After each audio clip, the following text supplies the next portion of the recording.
Bu safar yana tok haqida, elektr energiyasi haqida bo'ladi. Aynan nima uchun tok o'chadi, svet o'chadi? Ayniqsa viloyatlarda doim svet o'chib turadi. Ma'lum bir muddatda svet o'chib turadi. Bu ojinli og'riqli, munozarali, bahsli mavzu. Bu haqida sizga soatlab gapirib berishim mumkin, soatlab tushuntirib berishim mumkin, lekin men qisqagina qilaman. Iloji boricha lo'nda tushunarli qilaman. Agar bu savolni siz mutaxassisga bersangiz, ya'ni energetikga bersangiz, texnologga bersangiz, bunga javobiga siz tushunmasligingiz mumkin. Men endi usta sifatida oddiyroq qilib tushuntirishga harakat qilaman. Aslida nima sababchi? Men sizga bir narsa ayta olamanki, tokni o'chib turishi 75% dan 85% gacha bu inson omili emas. Bu yerda texnika va fizika omili, ya'ni fizika sababchi bo'ladi. Qaysi ma'lumot? Men sizga tushuntirishga harakat qilaman. Videoni oxirigacha ko'ring, albatta qiziq bo'ladi. Deylik, ayniqsa viloyatlarda tok ma'lum bir kunda o'sha ma'lum bir vaqtda o'chib turiladi. Sababi nimada? Sababi iste'mol ko'payib boryapti. Yildan yilga, kundan kunga iste'mol ko'payapti. Ayniqsa yozda kunida xonani sovutish maqsadida konditsionerlar ko'payadi. Bitta xonadonda ikkitalab konditsionerlar qo'yapti. Bu juddigan to'g'ri-to'g'ri iste'mol ko'payapti degan. Iste'mol ko'paysa, bilasiz, talab ko'paysa nima bo'ladi? Transformator, mahallamizdagi transformatorlar qiziy boshlaydi. Chunki talab 2 barobar oshyaptimi? Qizish u yerdagi qizish 4 barobar oshadi. Qizigandan keyin nima bo'ladi? Uni elektriklarimiz yaxshi bo'ladi. Demak, qizigandan keyin nima bo'ladi? Bu yerda kabel bo'ladimi, transformator bo'ladimi? Qayerda qizish bo'lyaptimi? U yerda qarshilik ko'payadi. Ya'ni sопротивление deymiz rus tilida. Qarshilik ko'payadi. Tok o'chishi qiyin bo'ladi. Tok borishi qiyin bo'ladi. Va bu yerda yong'in kelib chiqadi. Portlashi bor, zamikaniya bo'lishi mumkin, portlashi bor, yong'in holati degan. Shuning uchun transformatorlarni vaqti bilan o'chib turiladi. To'g'ri, hozirgi kundagi transformatorlar, hozir ishlab chiqarilayotgan transformatorlar o'zi sovutish tizimiga ega yoki bo'lmasa o'zi vaqtida o'chirish tizimlariga ega. Endi biz 70-yildagi, 80-yillardagi o'sha viloyatlarda qolib ketgan bo'lsa agar, ularda o'chirish sistemasi yo'q, uni avtomatik bu yoqdan kompyuter orqali o'chirish kerak bo'ladi. O'chirmasangiz transformatoringiz kuyib yonishi mumkin. Bu birinchi omil. Ya'ni qarshilik. Deylik, yana bitta sababi aynan viloyatlarda juda ham uzoq liniyalar.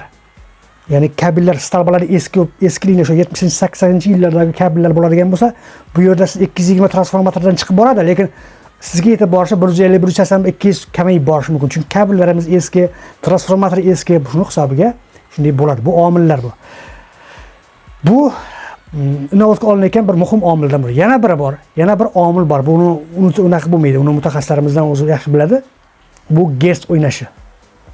Mana bilasiz, uyimizga, xonadonimizga 220 volt uyimizga kirgan razvedkalarimiz 220 volt turibdi.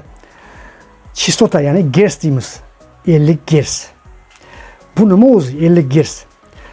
Bu yerda qizishdan ham bir xavfli bir narsa bor-da, omil bor-da, bu aynan gerts o'zgarishi. Gerts o'zgarsa, iste'mol qancha ko'payib, gerts o'zgarsa, bu masalan deylik, qizilsa bitta transformatoringiz yonadi, butun mahalla svetsiz qolishi mumkin, butun mahallaga zarar tegadi. Lekin gerts o'zgaradigan bo'lsa, bu sistemaga ziyoni bor. Ya'ni men sizga yana oddiy tushuntirishga harakat qilaman. Bitta mashina, yengil mashina tepaga chiqib ketyapsiz. Yengil mashina podyomga o'sha perronga chiqib ketyapsiz. Yuk bilan to'ldirdingiz. Oldida 5 kishi odam yuk to'ldirdingiz. Chiqib ketolmay qoladi-da, mashina tormoz ishlamay qolib orqaga ketib qoladi. Bu nima bo'ladi? Orqadagi mashinalarni urib ketadi. Endi oddiyroq tushunsam, xuddi shunday, gerts shunday narsaki, gerts ozgina, deylik 50 gertsmi 49-48 ga tushgan paytda bu sistemani o'zgartirib yuboradi, buzib yuborishi mumkin. Shuning uchun ham avtomatik bu yoqdan o'chirib turilishi kerak. Bu o'chirilishi kerak. O'chirmasa juda yomon holat. Endi gerts nima o'zi? Gerts insonning yurak urishi qancha? Masalan, soniyasiga, masalan, bir minutiga deylik 80 ta 85 ta uriladi. Xuddi tokda yurak urishi, ya'ni o'lchovi sog'lom bo'lsa, qachonki gerts yaxshi ishlaydi, qachonki iste'mol bilan ishlab chiqarish teng bo'lsa, 50 gerts belgilangan. Bizga endi 50 gerts yaxshi ish apparatlarimiz, masalan, bizda xolodilnikimiz bormi, konditsionerimiz bormi, hammasi 50 gertsda ishlaydi. Qachonki biz iste'mol bilan ishlab chiqarish teng bo'lsagina, o'sha atrofda bo'lsagina gerts bizga toza keladi. Iste'mol ko'paysa yoki iste'mol umuman kamaysa, gerts o'zgaradi. Gerts tushib ketishi, gerts oshib ketishi, bu xohlaymizmi yo'qmi, bu o'chirilishi kerak bo'lgan narsa. Avtomatik o'chirilishi kerak. Bosqichni boshqacha kerak bo'lsa, qizib ketishini, gaz o'zgarishini oldini olish uchun qilinishi kerak. Mana ko'ryapsiz, yildan yilga iste'mol ko'payyapti, elektr energiyasini qabul qilish.